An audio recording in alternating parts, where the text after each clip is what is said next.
Hey, what is up everyone? Welcome back to another video. In this video, we're going to do some red team training. Specifically, I'm going to walk you through pretty detailed instructions on how a red teamer sets up phishing infrastructure. We're going to go everything from like finding a domain, registering a domain, setting up DNS records, getting Evil Jinx 2 set up, setting up our phishing lures, all while we work through a lab on Pwned Labs. Now, I'll share all those details in just a moment, but I need to be really clear. Like, what I'm going to show you can be used for evil. It really can. And I want to be very clear with this disclaimer.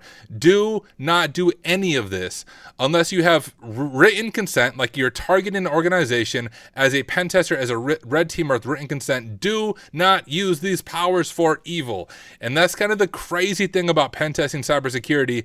It's sort of like a superpower, right? And it can be used for good, but can also be used for bad. And what I'm going to show you are the tactics that real threat actors use when it comes to phishing attacks. Now, I'm not going to show everything. I'm not going to show you how to bypass some filtering on email stuff because I don't want to give you too much power. If you're a true pen tester red teamer, you can figure that out on your own, but I am going to show you quite a few things. So once again, disclaimer, only use this for educational purposes or in your role as a pen tester in a home lab. Do not use what I'm going to show you for bad things, for unethical stuff. Cyber criminals are not cool. All right. Don't be them. Be ethical. Be on the good side of things. With that as my disclaimer, let me go ahead and share my screen and show you guys what we are working with.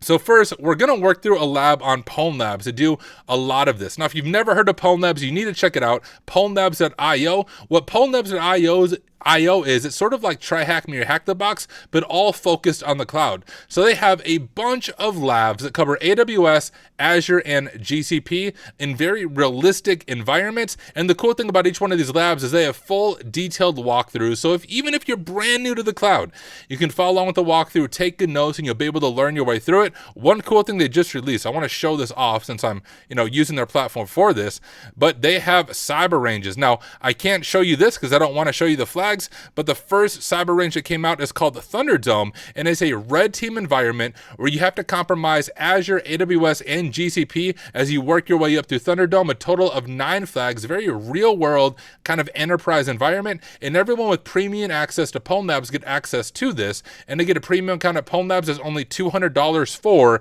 the entire year.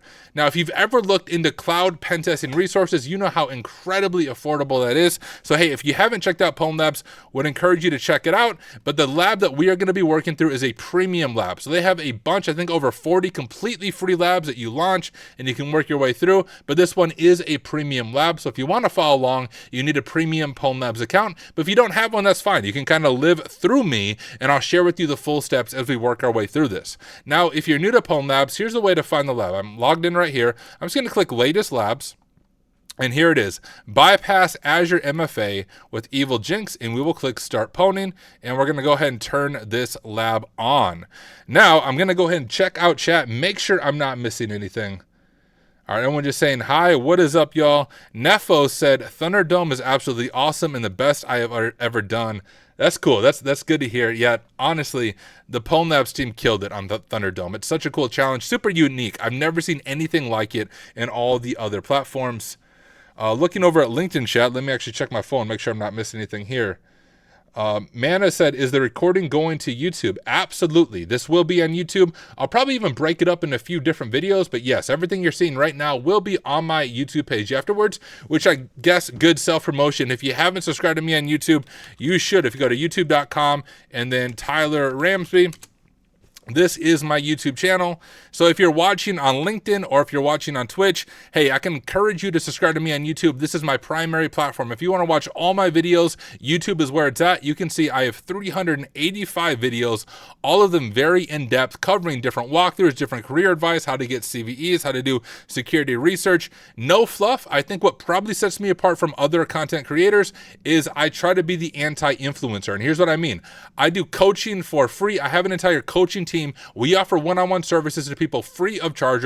Really, donate what you can. You donate to a nonprofit of your choice. We come alongside you. We offer one-on-one coaching. We're not charging you a bunch of money. We're not doing stupid boot camps that are ripping you off. Those things drive me crazy. I'm not charging you $200 an hour just to meet with me to get some generic advice from some silly influencer coacher. I don't believe in paywalls, right? Everything I do, all the content I create, everything I give back to the community is all free. I don't do any paywalls with what I do. I'm gonna keep it that way. I'm not interested in your money. I make enough money doing what I do as a pen tester. I don't need to try to get money off people trying to break into the industry. If you are one of those influencers and you're charging people to help them, just stop, right? If you're good enough at what you do, you don't need to make money from people trying to break into the industry. And if you're not good enough at what you do and you need to make money, well, you probably shouldn't be coaching people, right? If I offended you, sign off. I don't care. Peace. But if you do enjoy my content, YouTube is where it's at. This is where you can get all my music, all my videos, but I do have music. If you haven't heard Black Hoodie On, it is the greatest hacker rap song, Grammy nominated. I'm going to perform it at DEF CON as soon as someone at DEF CON calls me and gives me a spot. Make sure you check that out. But let's dive into the content. Quit messing around. Here we are, bypass Azure MFA with Evil Jinx. Now we're gonna work our way through this lab, but I'm gonna provide probably a bunch of additional context of what this looks like in the real world as a pen tester or as a red teamer. So here is our scenario. We're on a red team engagement for the consumer tech titan Mega Big Tech. Social engineering, on-prem, and the cloud are all in scope. We have identified a target for our spear phishing. Can you show Mega Big Tech how their defenses may not be good enough? Now let me define some of our terms. We have this red team engagement, and a lot of people get confused between these two things. When I was first getting into the field and I wanted to be a pen tester, I assumed pen testing and red teaming are the same thing, but they are not. So a pen test is a very much time-specific engagement. A pen test is usually focused on one application, one network, whatever it is, very clear scope, very clear rules of engagement, and you may only have 5 days or 10 days to find every vulnerability that's possible. You're not looking at goal execution, you're just looking for a holistic view of the application or the network, and you can be as noisy as you want. The blue team knows that you're in the network. They're generally not trying to stop you. They'll even take down different firewalls so you have better access, because once again, it's time limited. They don't want you to waste your time and really their money trying to break through defenses. They just want you to find every vulnerability that you can.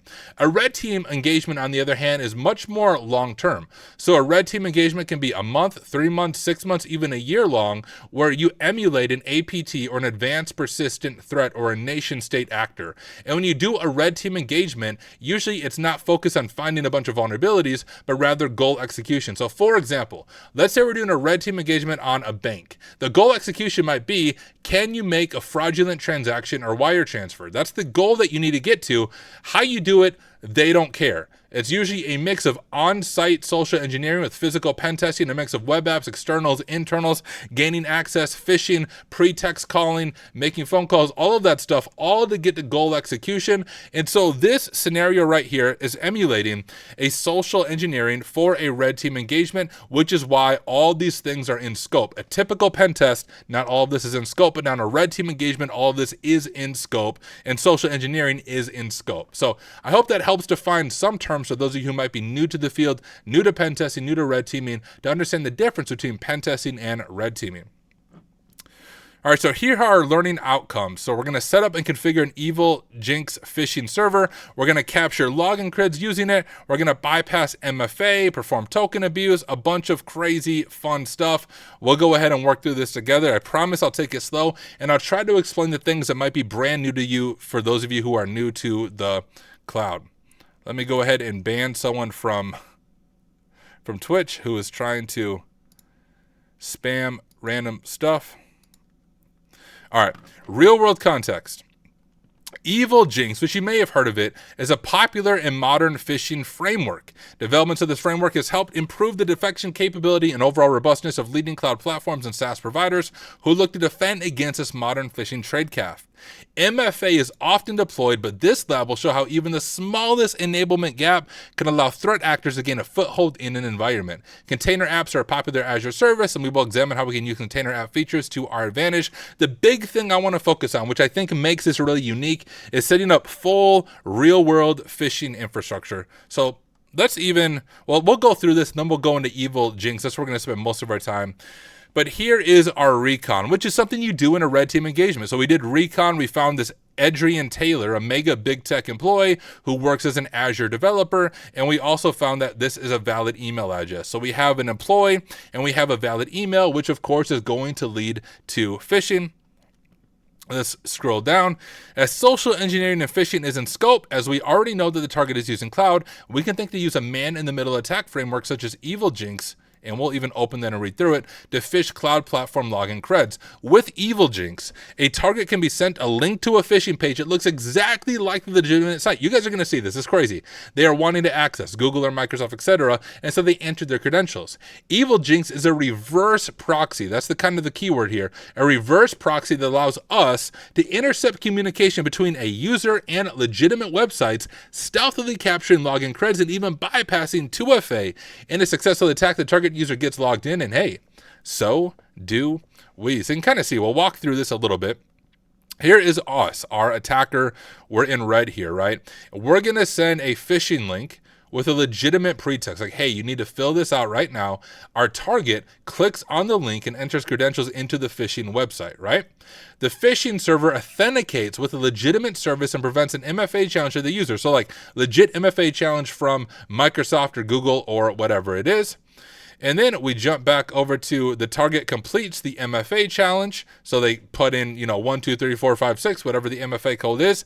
The phishing server forwards the MFA response and receives the authentication token. The threat actor, that's us, we can collect the authentication token from the phishing server, which because we have the token, we also have the MFA authentication. And then finally, the threat actor imports the captured cookie, and you can just do that with a browser tool. I don't actually have it on here, but cookie editor, I'll show you that later.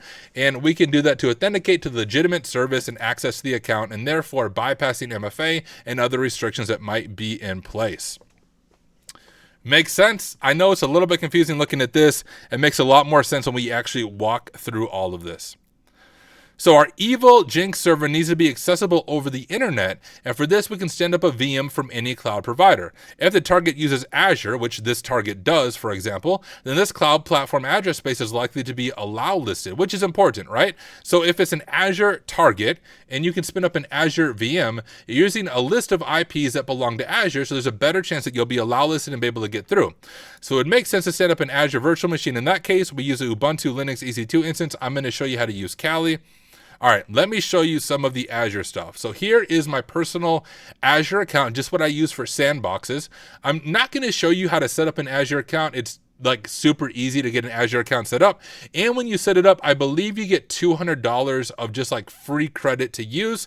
But one thing I do want to show you is when you set up your Azure account, kind of the scary thing about doing stuff in the cloud is waking up one day to hundreds of charges on your cloud account. So I always encourage people, whether it's Azure, AWS, GCP, one of the first things that you should do is set up a budget and cost alert. So let me just show you this. If we go to cost alerts right here, I'm going to go over to my budget, and you can see I set up a budget here once it loads. All right, now to do this yourself, you just click add and you add the budget. But you can see I have a budget here. I have it set for every single month. I don't want to go over $15. You can see I've spent about $7 this month so far. What will happen is when I hit about 90% of my budget, it will email spam me saying, yo, Tyler, you're going to spend too much money in the cloud. Stop, stop, stop. So if you're going to do this and follow along in the cloud and have sandbox accounts, which I recommend, I have sandbox accounts for Azure and AWS. I don't quite have one for GCP yet, but I have sandbox accounts for all of this, and I don't pay more than a few dollars a month. And I have this set up just in case I leave something on, I leave a service on, so it notifies me before I lose a bunch of money to the cloud. So I just encourage you, as you set this up, make sure you set up a budget. Kind of like real world, right? Always set up a budget. Make sure I'm not missing anything in chat. I don't think I am, as long as it's showing me everything, at least on the LinkedIn side of things. All right. Now, what you're going to do if you want to follow along is you need to create a virtual machine in the cloud so it has a public IP. Now, for those of you who are used to try hack me or hack the box, this part's probably a little bit confusing because when you do try hack me or hack the box, you connect to their VPN and it's a private IP, like a 10 dot whatever. And when you attack the machines, you're able to do reverse shells and everything because you're both on the same network. You both have private IP addresses. But in the real world, if you're targeting a real victim, a real organization, you need to have a public IP out in the internet. So when you hook into them, they can communicate back to their server. They can't communicate to your 192.168 private IP address because of networking. You need a public IP address. And here is how we can do it. If we go to virtual machines right here, You can see I have one right here. I'm not going to go through the full process, but I'll show you kind of how to get this started. If you click virtual machines, we'll just do create. We'll do an Azure virtual machine. And all of this, you can just leave it as default. It should auto select whatever resource group that you need. And I just call it like Kali C2 for a command and control server. Our region, US East 2 is fine. Whatever region it selects for you is fine. All of this is good. Security type, you want to set to standard if you want to do Kali. And if you want to do Kali, if you just click image, you can actually scroll through, and Kali is one of the official images. And you'll go through this full process. Once again, I'm not going to do this for you, but there's a lot of resources that show you how to do it. But honestly, you can just stumble your way through it. The biggest thing is you want to make sure you have some type of access to it. You can set up SSH with a key pair, or you can do password authentication. Generally not the best idea to do password authentication, but if it's just a sandbox VM that you use like very rarely, only when you launch it and then you close it down, it's not that big of a deal if you do password authentication, but it's best practice to use actual keys. But you can do that, and then you also just want to set up the network group so it allows SSH access. When you set this up right now, it will automatically allow SSH, and then you can allow whatever ports you want once you get into it with the firewall built into Azure. But that's the first step that you need to do, is set up a virtual machine. I already did that, so we'll go to my virtual machine. Here is my virtual machine that I use for all of these scenarios, and we will just click start on it. It'll take just a second. In the meantime, we can get our terminal pulled up, and I will change this over to, we'll just do Kali C2 is what we'll call it, and we'll open a new tab, and we'll call this one, actually we'll call this Evil Jinx 2. We'll log into SSH on both of these, and it looks like our public IP is here, so I'm going to grab my public IP, and we'll SSH as Tyler at my public IP.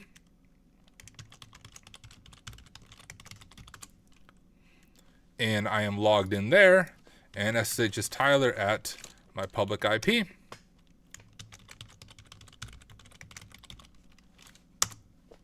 And we are logged in there. Now, a little bit confusing because it looks like I'm still in my Kali instance, but right now I'm actually logged into my C2 server at this public IP address. So this is out on the internet. You could actually hit it right now if I opened a web server, and you'll be able to hit it later on. You can even check out my lure that I'm going to make. You can go to it yourself and see what it looks like. Would encourage you not to submit credentials to it because you're going to expose your credentials to everybody watching this video. So probably not a good idea to actually allow me to phish you live on stream, but you'll see how all this works with my public IP address here.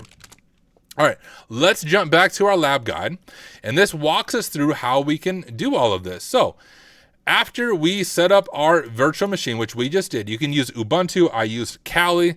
We need to go ahead and git clone the Evil Jinx 2, which is also good to read through some of the documentation as we do this. I'm just going to make a directory. We'll call this YouTube. I'll switch over to it, and we will go ahead and git clone that. And while we clone that, let's read a little bit about Evil Jinx 2. So Evil Jinx is, oh, this is 3.0. Let me find their wiki. Here we go. I don't really need the quick start guide. I want to look at the docs to show you a few different things. If we go over to guides here, here are some of the things we're going to go through. You don't have to worry about the config stuff right here. It automatically creates it for you. But fishlets, we're going to talk a lot about this. So I want to slow down and go through each one of these, and then I'll show it to you in action. So fishlets, these are small config files used to configure Evil Jinx for targeting specific websites. So there's actually a bunch of different fishlets that you can download that target major providers. One is one that targets like your basic O365 login portal, which is the fishlet we are going to use. But it shows how to manage fishlets. You can see we can do a LinkedIn one, so it clones a LinkedIn, and it has that reverse proxy. So the user doesn't really notice much. It authenticates them to LinkedIn, but as they authenticate, we get all their credentials, we get their token. You can redirect on an unauthorized request so that if a scanner tries to hit your C2 server, it's actually amazing what it does. I'll show this to you. When a scammer, or not a scammer, a scanner tries to hit it, it actually redirects them by default to Rickrolling on YouTube. So they get Rickrolled if they try to go to it.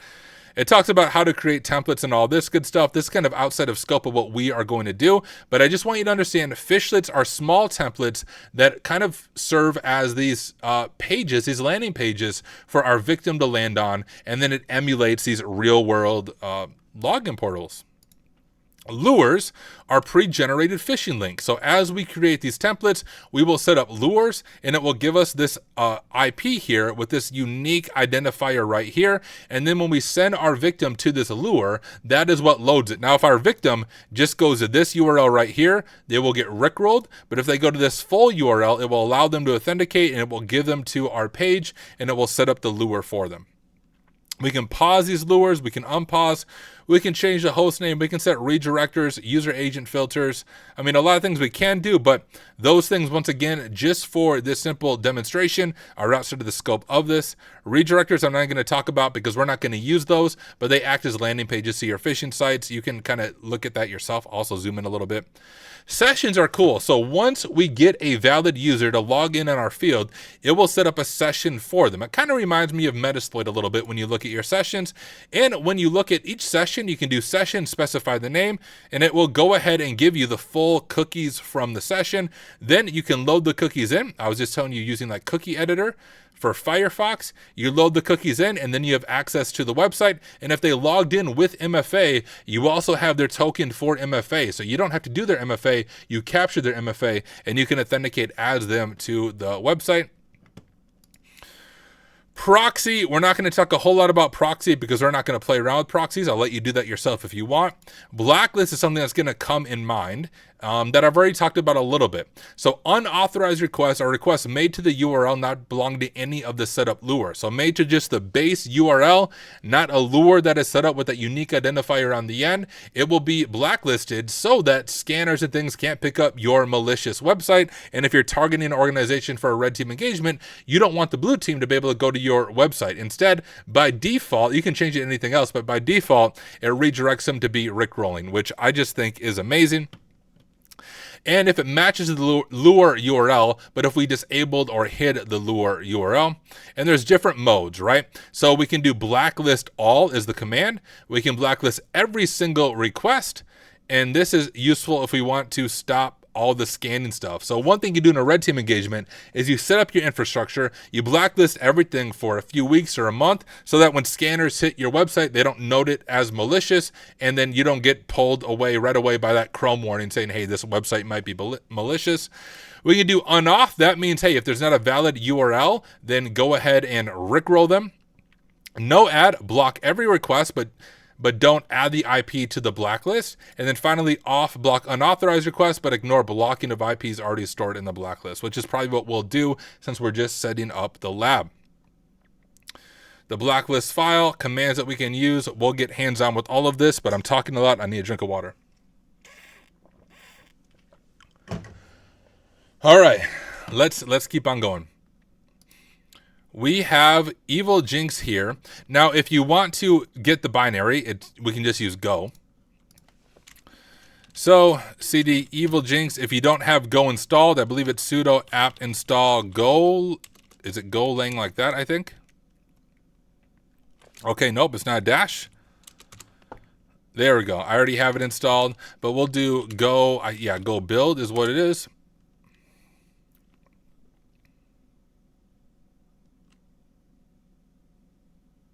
Should take just a second, and we should have our Evil Jinx binary. And ls, we have Evil Jinx 2. Now, I'm going to pivot away from this because I've already set up my domain and stuff in Evil Jinx 2 on this over here. When I was doing it before, I'm not going to go through all that work again, but I will show you everything that I did, including like all the domain bind, DNS disclosure stuff, all that fun stuff. But that's the first step, right? Go ahead and build Evil Jinx so you have it. After running it, we confirm it's working. See that we need to specify the path to a directory, which for me, I didn't have to. I just ran Evil Jinx and automatically picked up the fishlet. So I can try that actually on this one.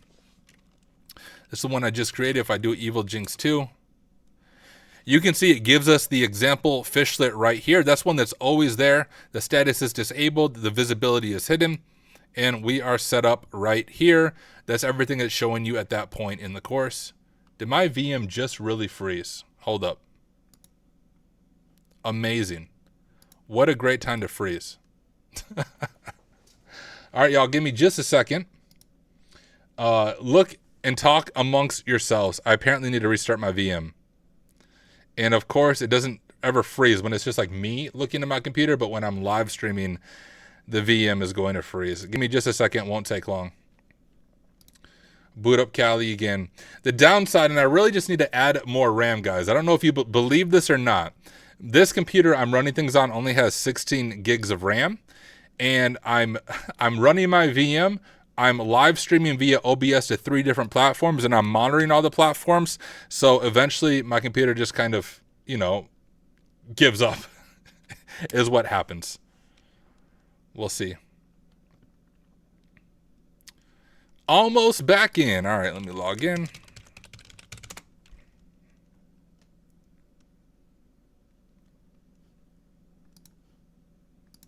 View full screen. All right, SSH is Tyler again.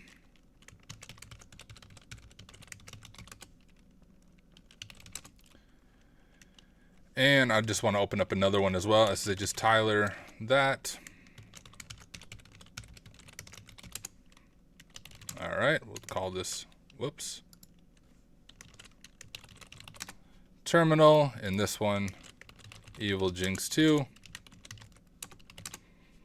All right, there we go. Oh, I guess I need to get logged back into Pwned Labs as well. Give me just a second while I authenticate to that. I'll get the lab pulled back up.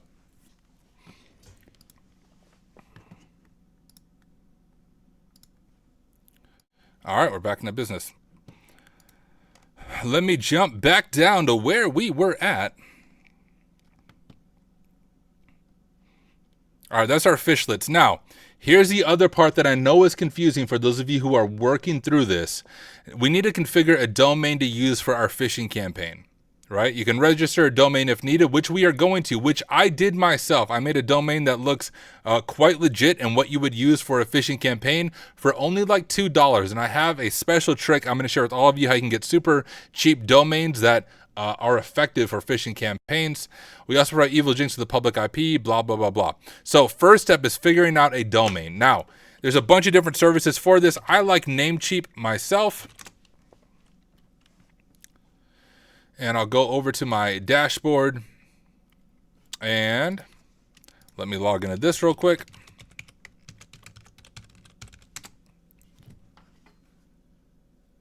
And do my 2FA because I'm smart. Let me get my 2FA through.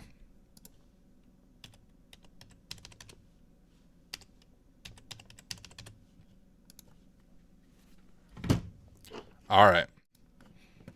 So if we go over to my domain list, here is my domain, azure-portal.cam. Now, the real one is portal.azure.com. My trick is this .cam TLDR, top level domain. .cam is always super cheap. It's like $2 to get a .cam for any like major thing, even with Azure in the name, whereas the .com equivalent would be sometimes hundreds of dollars. Now, the cool thing about the human mind is when you see this really quickly up here, so if this said namecheap.cam, if it's set up there and you were just redirected to it, your mind just corrects this and you automatically see .cam and you just like correct it to .com. So unless the user is really observant, they're not even going to notice it's a .cam domain. And the way that you can find our next domain is, let's imagine if we go to, I don't know if it's even a website, megabigtech.com. Okay, I think there is as, how about this? Is this a website? No. All right. Well, let's pretend like there is ftp.megabigtech.com, right? And let's pretend like that is a website and that has a login and a password on there. If we were going to target megabigtech.com, what I would do is look for megabigtech.cam so that I can make myself look tricky. Look, I can get megabigtech.cam right now for only $2 for the entire year. And then we could do ftp.megabigtech.cam. And if they use ftp.megabigtech.com, we got them. The other nice thing is if we were targeting megabigtech.com, which we are, and let's say we're sending phishing emails, well, you want your send email to look legit. So you would buy megabigtech.cam, and then with either Namecheap or G Suite, you can set up another workplace. I'm not going to show you all of that. I told you I'm not going to show you everything, right? I don't want to give away too much power to those of you who might use this for harm, but you can figure this out on your own if you're an actual pen tester.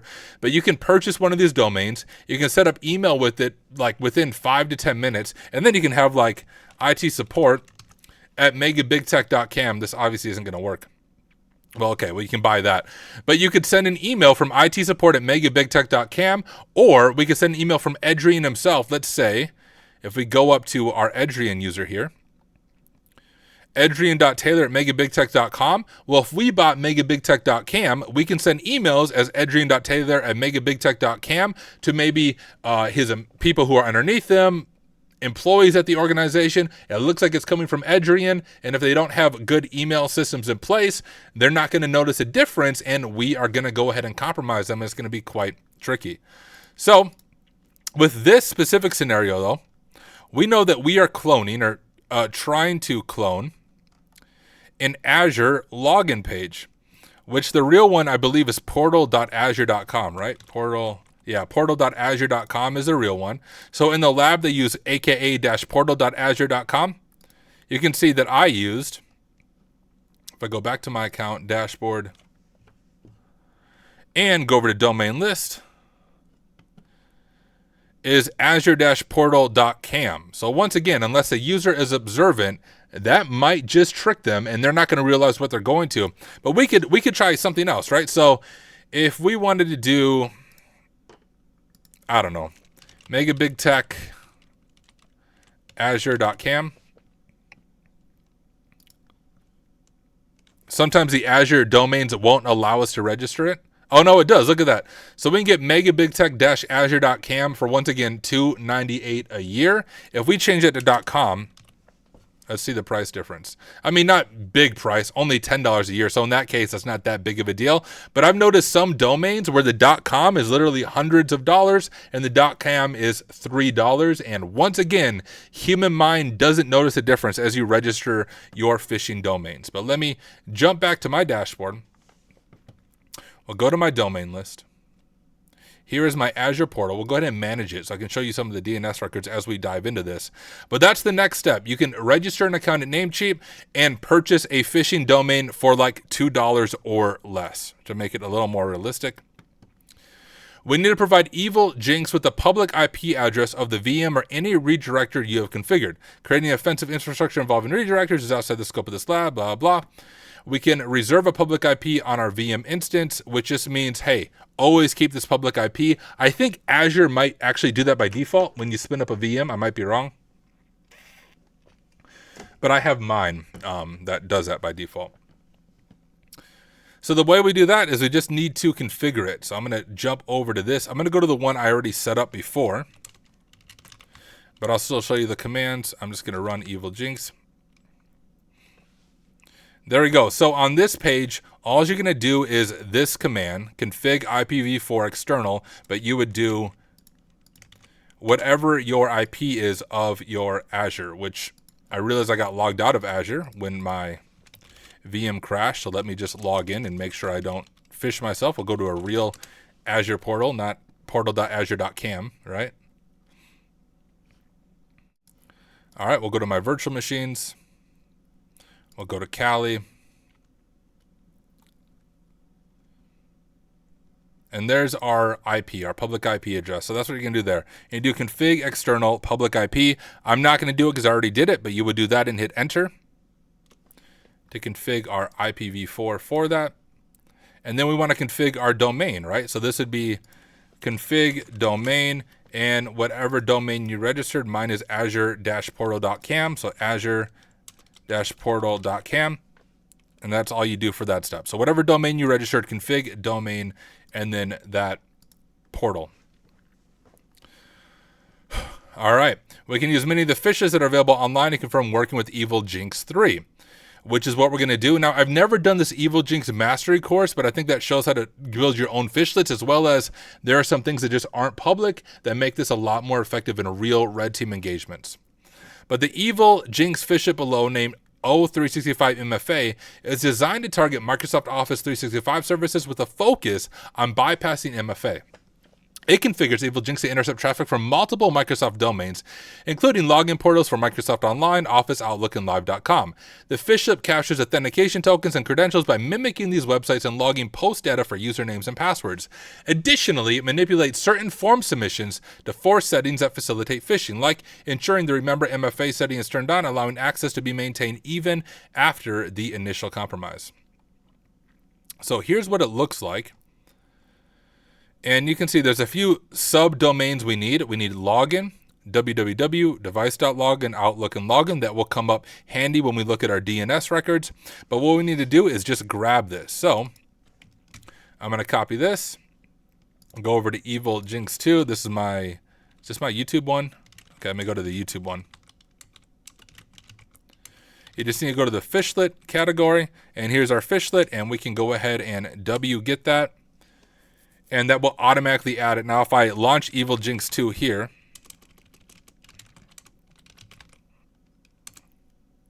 you can see that we now have the O365 MFA fishlet enabled. And we just need to make it visible, which I'll show you that. A few phishing subdomains are specified in the fishlet, which I just showed you up there.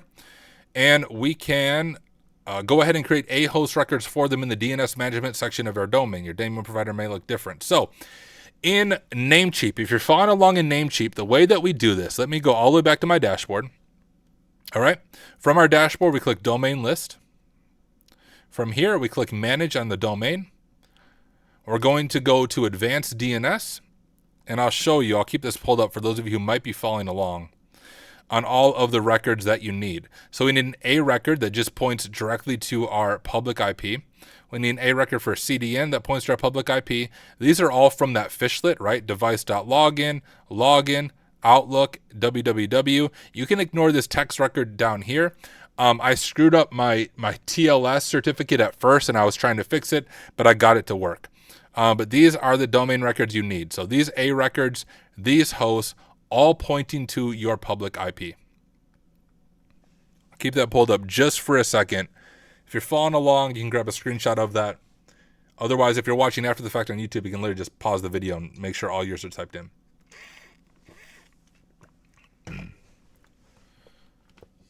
All right. Jump back to this. In the Evil Jinx console, we can configure the host name that should be used with the fishlet. In our case, we can continue to use aka portal azure.com. Our case is azure-portal.cam. Enter the commands below to set the host name and enable the O365 MFA fishlet and hide the example fishlet. I'm not going to show you this because you literally can just copy and paste these commands. It's fishlets, host name, O365 MFA. Here's going to be your domain that you register with Namecheap or whatever provider you used. You're going to then enable the domain, and you're going to hide the example fishlet. Remember, the example fishlet is just a default one. We don't need it. We just want to hide it. And we're just concerned about the O365 MFA fishlet. All right. Now, if I jump over to this, you can see I have it right here. Mine is disabled right now, but it's visible, right? O365 MFA disabled, but currently visible. I need to actually enable mine. So I'm going to do fishlets, enable O365 MFA. If I knew how to spell, that would be a good starting point. Enable O365 MFA. Oh, do I not? Which one did I launch here? Oh, maybe I still need to. It looks like it didn't save my previous stuff. Maybe. Is Evil Jinx already listening? Hold up.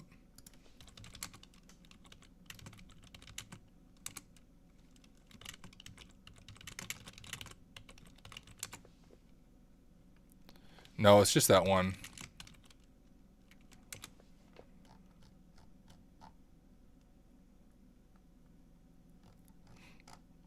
All right, let me see if I broke something on my end. I don't think I did. This just couldn't start because I'm already listening on the other one. We're going to exit this one, and I guess I will show you all the steps. Oh, I didn't mean to get out that way. I will show you all the steps. So I'm going to launch Evil Jinx 2. All right, and I thought it would save all of my domains, but I guess not. So let me actually back up, and I'll show you those things. Once we log in here, we are going to do this. So I'm going to do my external IP. Config external. Let me grab my IP from right here. Jump back over to this. And drop the information in there. So we have our external IP set. And now we go ahead and config our domain. You can see that config domain and then our domain, which is azureportal.cam. Config domain.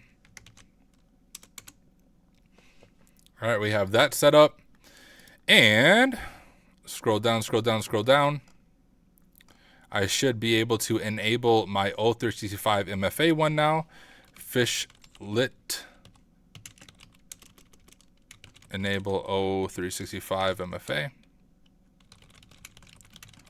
I knew it would be one of those. Gosh, guys, I cannot spell fishlets. I don't know why it's so hard for me to spell that word, but it's very hard.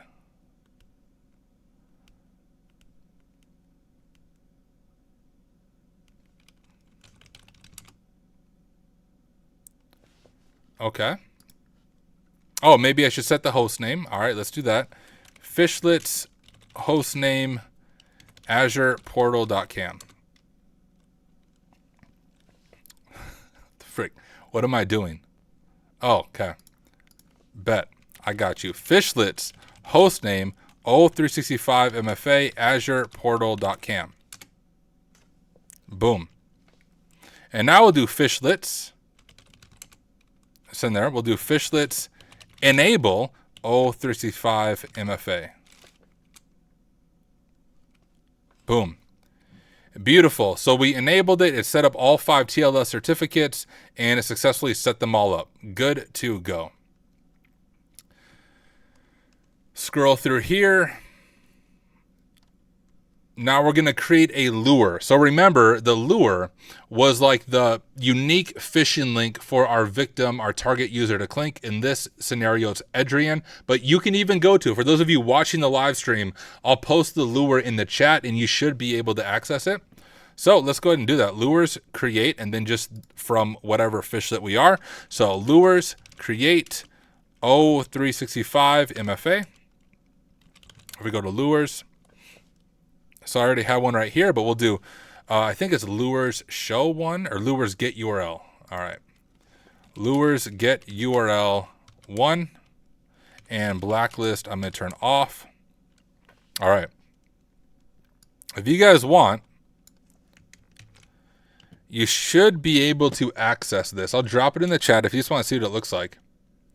Once again, do not enter in your credentials because it will show up on the screen. It would be a very bad idea. All right, so I see people doing it. Some of these are bots. Like, this is what you'll notice because we have this public IP exposed. A bunch of bots are trying to hit this. Some of them will be people, but you can see our LinkedIn bot doesn't work. Like, there's a LinkedIn bot trying to hit it. Other people trying to hit it. And if we pull it up,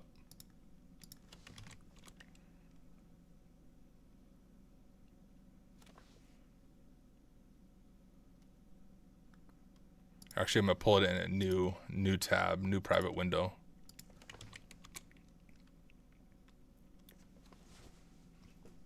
Sometimes it takes a little bit as it's initially getting set up, but it should eventually bring us to the login screen. But I mean, look at this. It'd be very hard for our user to realize they're at a malicious website right now. Everything looks totally legit. We have login.azure-portal.cam. That's the giveaway. The .cam, right? That is the giveaway. But other than that, how do you tell you're at an invalid website, right? Now, if we jump over to this, I see a lot of people are hitting this. I don't know which one of these are. Oh, look at that. So someone submitted a beautiful, beautiful account right here. test@test.com. Password, thank you for your great content. Hey, thank you for the kind words, my friend. But once again, just showing this is how it works. If you submit your username and your password, it will show up on my screen, right? So feel free to send messages there. Just please do not submit your real username and your real password. I don't actually want to phish you. But okay. That's our lure. For requests to our Evil Jinx server that don't contain the lure path, we can assume they are scanners or blue team. So here's the other thing I want you guys to do. If we go up to my lure right here. Now, just go to this URL. It should. Oh, maybe it's because my blacklist is off. Oh, I turned the blacklist off. If the blacklist was still on, it would rickroll you, but I'll leave the blacklist off for now. All right, let's jump back over to this. Blah, blah, and then redirect these to a different URL. The default URL is below. Evil Jinx enables and updates a block list by default. The IP address associated with any requests that don't contain a valid lure URL will automatically be added to the block list. I turned that off, so you won't automatically be added to the block list. Yo, what up, Casually Joseph? Good to have you here, my friend. As we're going through this lab, we can simply disable the block list, which I did. Blacklist off. Visiting our phishing site, we see the Microsoft Online sign-in page. Crazy. Looks totally legit. Like, blows me away every time. Because it is legit, right? It's a reverse proxy. You're actually authenticating to Microsoft, but you're sending me your credentials when you do so. Amazing. Now, I know Adrian Taylor, we're going to send him an email. There's a script that runs on the back end, but I also know his password. I just want to show you what this looks like. If we go to, from the victim user, we can see his password is I need a holiday at Bahamas. So let's log in as Adrian Taylor at megabigtech.com.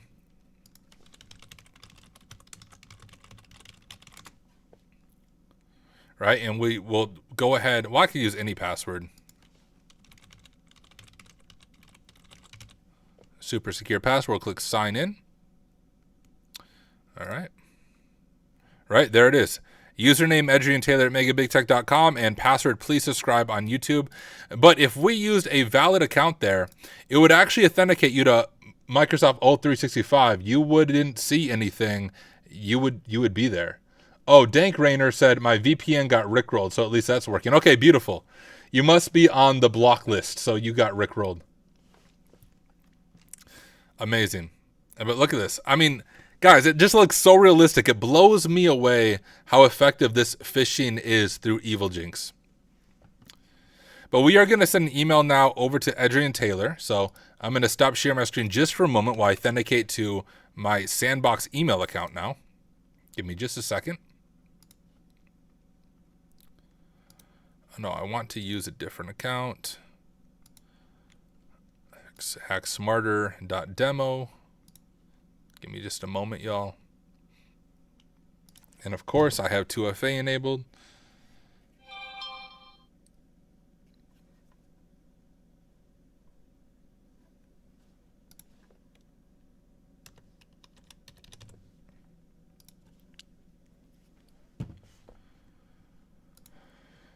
Almost there, y'all.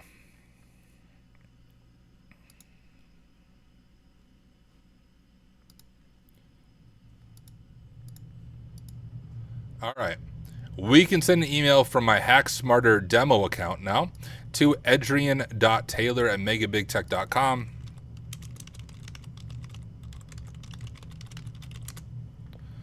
All right. And now here's where ChatGPT can come in handy, right? Let's go. I'm going to stop sharing one more time just while I authenticate to ChatGPT. Oh, what's my t-shirt say? It says Race Against Cancer, 605 boxing. It's my boxing gym. We ran a 5K. All right. So on ChatGPT, we can say, I am working in IT support. Whoops. Please craft an email to an employee named Adrian that his credentials have expired and he needs to log in to set a new password. We need to make this urgent because he's going to lose access to his Azure account.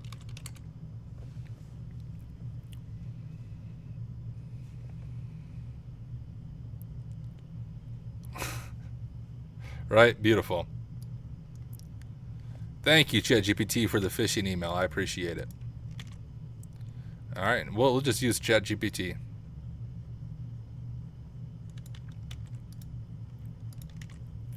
All right. Dear Adrian, I hope this message finds you well. This is an urgent notification regarding your account credentials. We have identified that your current credentials have expired, and as a result, you will soon lose access to your Azure account. To ensure continuous access and avoid any disruption to your work, please follow the instructions below to set a new password immediately. Log into your account, log in using the following link. Now, I think on the back end, like obviously there's not a real person opening these emails. It's a headless browser, and I think it's just going based off the text in the email. So it would be best to disguise it as like an Azure URL, just like ChatGPT gave us, but we're going to paste in our full link here. Right here. Like that. And I will hyperlink it though. Bro. Where's the hyperlink at? There we go.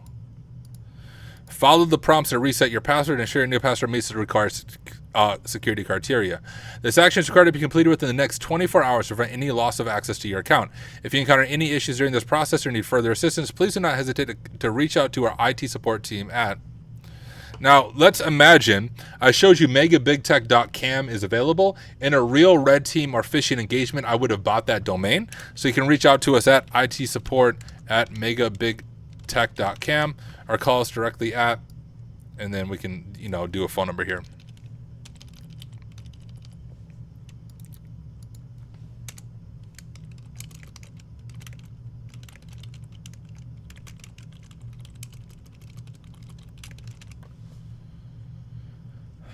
All right. I think that email looks legit, y'all. We'll go ahead and send this email over to him. Make sure everything looks good to me. I will click send. We will go to this.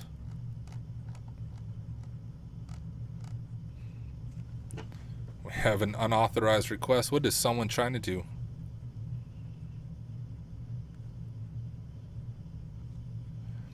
We'll give it a second. We'll see if it comes through.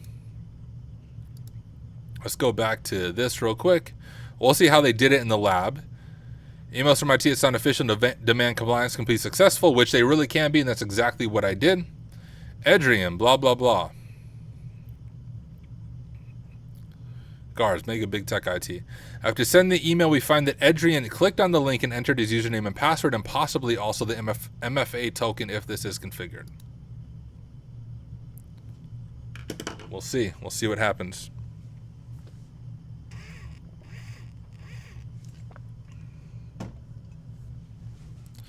Come on, Adrian.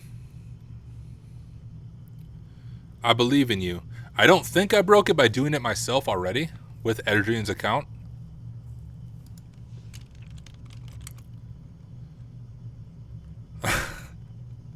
You can see all these accounts that people... Oh, here's one that I captured before. You can see all these different sessions that I was playing with in the past. And a bunch of you people logging into the account. And we actually do have a captured token right here, which a captured token means they actually authenticated, right? And we have their MFA credentials.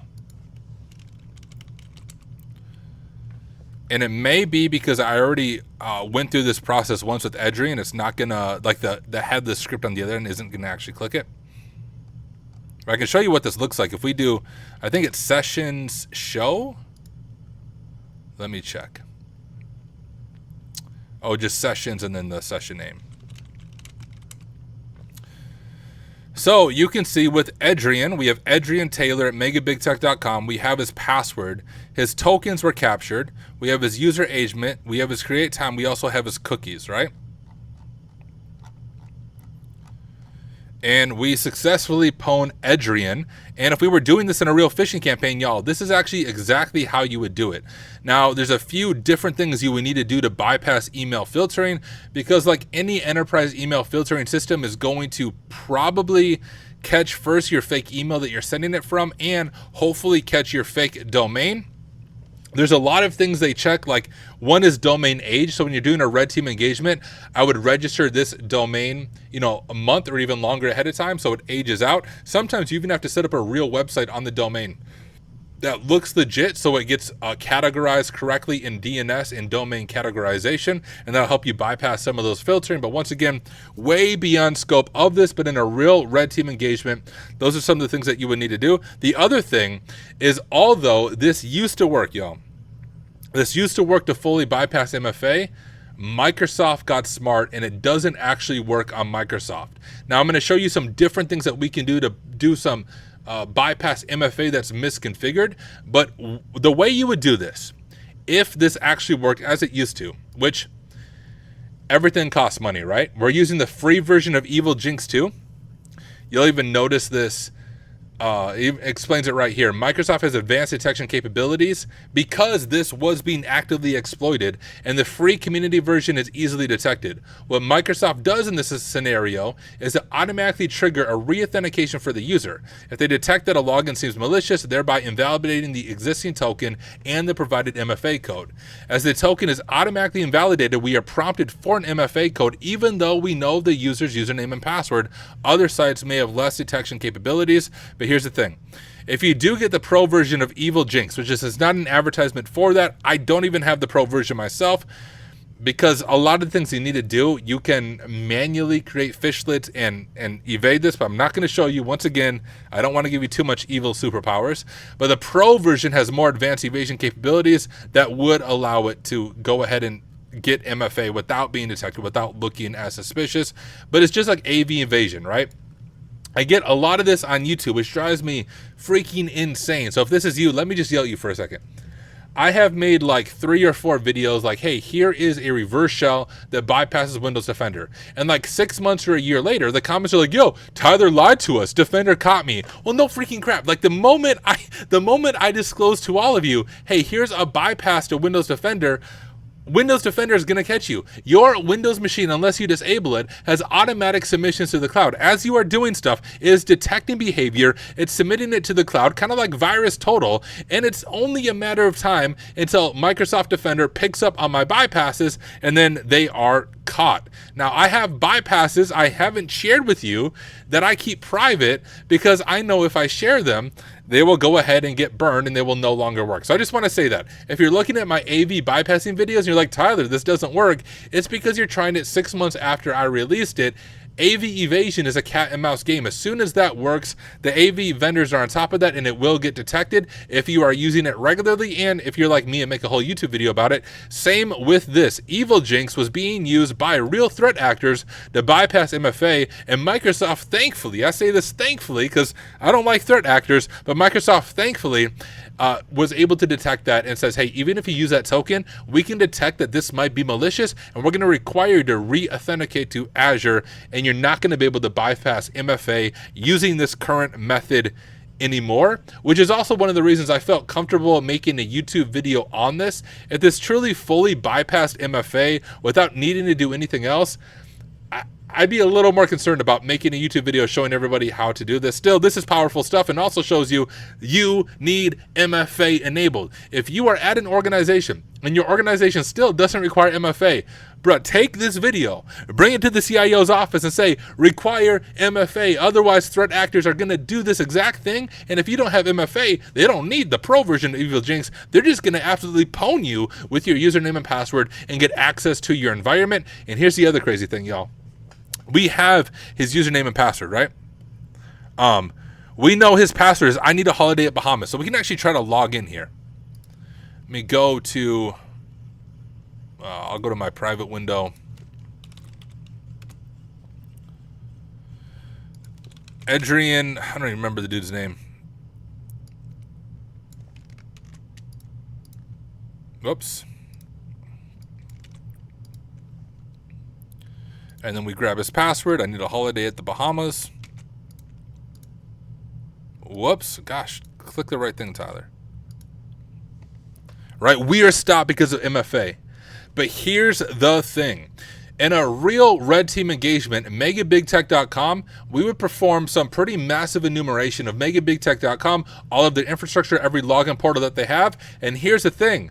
Companies do not consistently enforce MFA on every single login portal. Sometimes you can get access to some pretty sensitive information where they have MFA maybe enforced on login.microsoftonline.com, but it's not enforced on a file sharing website. Or it's not enforced on an FTP server, somewhere else where it's publicly exposed.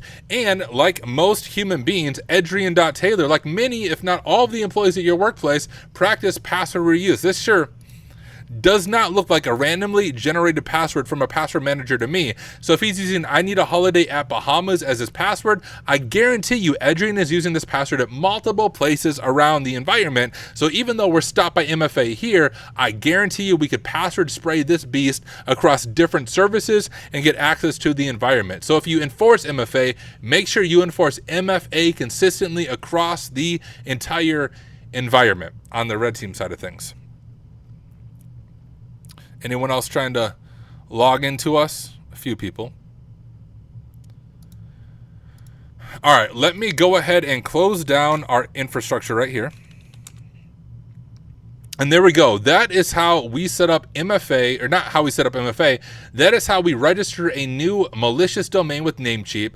We set up a public VM in Azure, and we were able to use our public VM. We installed Evil Jinx 2. We installed an old 365 Phishlet. We set up an entire lure, a landing page, and we were able to successfully target Adrian. And once again, if we configure this slightly more differently, we would have been able to steal his authentication token properly, bypass MFA, and have access to it. But even without that, just doing the standard phishing technique, we now have his password, and we could abuse password reuse all across the megabigtech.com environment. And I guarantee you we could pivot deep into their infrastructure with his account, especially considering he's an Azure developer. So if we get access to other accounts, he likely has additional privileges that might be helpful in this scenario. So hey y'all, I hope you found this helpful. There's some more things I'm going to show you, but this was the main like phishing component of the video. And actually on YouTube, I'm going to break these videos up. This will be the end of this video. So if you're watching this on YouTube and you're watching the video on setting up phishing, this is the end. Thank you for watching, and I will see you in the next one. Peace.